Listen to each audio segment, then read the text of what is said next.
Welcome back to the second to last, the penultimate episode of a better NFL Top 100. We are now going to do 20 through 11 here on this list. If you want to hear who I have, who's else on this list, number 21 through 100, I have all those videos posted on this channel. Check that out. Tomorrow, I'm going to do the top 10, but this is going to be exciting too. I mean, we're talking about the true elite players right here. These are the superstar level players. Let's just get into it, starting off with number 20. Number 20, I have Jalen Ramsey. I do. Ramsey's someone who I think because of his big mouth, maybe people kind of like to talk about him as maybe he's not as good as I think he really is. I think he's a superstar player who is still one of the best corners in football. Now, I think you could argue Sauce Gardner maybe is better than Jalen Ramsey. I think that's maybe a discussion you could have, but because I thought Sauce Gardner was so good last year. But as I talked about in the previous video, it's only 1 year versus plenty of years with Jalen Ramsey. So because of the big sample size I have with Ramsey and how consistently good he's been, yes, he got beat by Jamar Chase in the Super Bowl. It's Jamar Chase. He beats everybody. Jalen Ramsey's amazing. I think it's actually going to be a great fit in that Vic Fangio scheme in Miami. So yeah, for now, he's at number 20. Number 19, give me Christian McCaffrey. I almost said McCaffrey. I don't know why I almost said that. A guy who, very good player, obviously, and stayed healthy, which is cool to see. San Francisco traded a good chunk for him, but you know what? I think they feel pretty happy with what they got out of him last year. Now, again, running backs, how many years are you going to get out of them? He is still 27. So in running back years, that might as well be 37 in terms of, how it works for like some other positions. But, there still are years right now where he's great, and he just means so much to whatever team he's playing for. Through the passing attack, great runner of the football. I actually think underrated, just pure runner of the football. People talk about the other stuff. Like, he can run very well as well. Nearly had to play some quarterback back there. Definitely a superstar level player, and he's at number 19. Number 18 on the list is Mark Andrews, a guy who has been perpetually underrated for the Baltimore Ravens, a guy who's only 2 years removed from having a 1,300-yard season for them and still had over 800 yards last year receiving. Also a great blocker. And for the Ravens, has pretty consistently been their number one receiving option. So the fact that he is getting that much attention and is still so good is definitely impressive in my opinion. Andrews, I think, is he's a fantastic player, a fantastic tight end, and I think that really underrated player. He belongs in the top 20 in my opinion, which is why I have him here at number 18. Number 17, going with one of the Kelces to make this list, not the only one. Spoiler alert: Jason Kelce, center who is pretty consistently like. There's two centers, one who I will not mention, but the other center is Jason Kelce, who is just like, he's consistently either the best center or the second best center in the league since he's been in the league, basically. He's so dominant and so consistently good. And again, for offensive linemen, that's what you value is, are you winning consistently? He wins consistently. So yeah, I have him here at number 17. Number 16, I'm going Joe Burrow here. Joe Burrow makes the list at number 16. Definitely a player who is an elite quarterback. Again, I'm not taking positional value into account here. So, that is, just because he plays quarterback doesn't mean you get to be, top 5 automatically. No, that's not how I view this, but he is still so good. I think even without positional value, he belongs, here.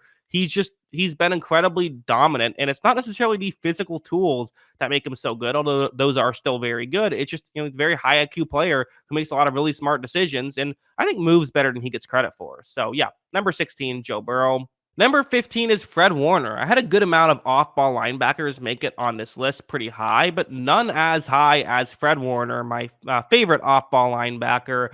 He's just incredible. I mean, what he means to that 49ers team, how often I see like him getting other guys in position. He makes the team around him so much better, and he's also just incredible at making the plays in his own way. And when he has an opportunity to make a splash play, he does. He does so much well. The second 49ers player to be in this section of the list, him and McCaffrey now are both top 20 players in my opinion. Number 14 is the other center I was alluding to earlier, Creed Humphrey, the center of the Kansas City Chiefs, someone who has played 2 years now. So only played 2 years, but in both years he's played, he's been Pro Football Focus's highest rated center. Like, Okay, that'll get you in the top 20, right? That'll get you in the top 15 right away. I put him here at 14. I guess the only thing he can do is just, rack up more of a sample size, I suppose. Maybe you could argue this is too low for Humphrey. It feels a little low, but you know what? He deserves all the credit that he gets. Doesn't get a ton of credit because he plays center. No one talks about offensive linemen, but if they did, he would be, people would be wearing his jerseys because he's great. Next up on the list at 13 is Davante Adams, who we kind of don't talk about as much due to the fact that he's no longer on the Packers, but like he's coming off of back-to-back 1,500-yard seasons, and he had 14 touchdowns last year. What he meant to that Raiders team cannot be understated. He is still as good as he has ever been, and it's again, coming off of a incredible year for Las Vegas. So again, I know the Raiders didn't necessarily have their best season, and I guess one thing you could argue if you are a Adams hater is that you would say, well, he had a lot of lot of volume, and that's probably fair. He did have a good amount of volume. They threw the ball to him a lot, but that goes both ways. I mean, well, yes, that makes it you have more opportunities to get yards. The flip side is, well, then there's more attention getting drawn on you, and you have to take advantage of that. But even with the extra attention, it didn't really seem to slow him down. To me, he's one of those guys where if he's one-on-one on the outside, you don't even think about it. You just throw up the ball to him. Like it's that simple. Catch and throw, because you trust that he's going to get open. And I think sure that Garoppolo will take advantage of that. Also, just 30 years old. I feel people talk about him like he's 35 or something. Like, no, he's still, I mean, I know for wide receivers, that's, you only have so many years left, but I still expect him to be very good in 2023. Number 12 on this list, I am going Micah Parsons, who, only has had 13 sacks in each of his first 2 years in the league. That's all. Not much. I mean, that's just absurd. The fact that he's been able to do that. And honestly, his advanced stats are just as good. Like it's not like that was a fluke. No, he is that good, and maybe even a little better advanced stats wise. And what's really crazy to think is that he's still not had a full season where he's just been a pure edge rusher. He's still, 2021, he was kind of a complete hybrid, and then in 2022, he still started the year at hybrid before they kind of finally said, you know what, we're going to have you primarily play edge with playing some coverage here and there, which is really how he should be utilized, because he is again someone where it's like if you don't have a great tackle, you have to help out every single time because he will beat you if you don't help him out. He is that elite edge rusher, and he's here at number 12. Number 11 is a guy who I struggled with putting on this list. I really did. I didn't know exactly where to put him. Now, he had I think by his standards, he had a down year. Only 1,500 yards. Like, oh, what a tough season. Only 13 touchdowns. And that was a bit of a down year, coming off an injury in 2021. You know, only 4.4 yards per carry. Now he had 349 carries. Like these are great numbers. These are great numbers, but it's also like from his perspective, he didn't have the, 2020 where he had 5.4 yards per carry on 378 carries. So over 2,000 yards and 17 touchdowns. That's like stupidly good.